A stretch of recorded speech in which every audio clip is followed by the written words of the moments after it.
Ulit-ulit ko na sanang sinabi sa'yo na mahal kita. A man whose love remains unfinished. Excuse me. Thank you. A woman whose life is yet to unfold. Eto na nga oh, ang layo na ng narating ko. I have a chance to make you and Papa proud again. One place will bring them together. It is said that La Sagrada Familia was built as an atonement for the city's sins. When finished, it will be the world's most beautiful apology. One name will keep them apart. Sino si Celine? Bakit ka nandito sa Barcelona? Will the love they find be enough to let their story begin?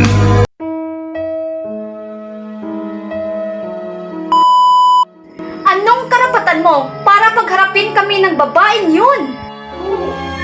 Naisip ko, it would help me move on Move on from what? from everything that's keeping you from moving on. Bakit? Ano bang alam mo sa nararamdaman ko? Alam mo ba yung mga pinagdadaanan ko? Hindi! So stop acting like you know my pain. Stop acting like you own it. Na po pwede mong sabihin kung kailan ako mag-move on. Kahit si Celine, nakasama ko buong buhay ko, hindi pinakikialaman mga desisyon ko.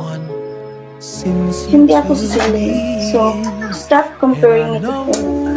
Tama! Hindi ikaw si Celine, and you will never be Celine. Celine is dead. Hindi na siya babalik. Pero hanggang ngayon, umaarte ka pa din na parang nandito siya. Andito siya! Dahil andito siya!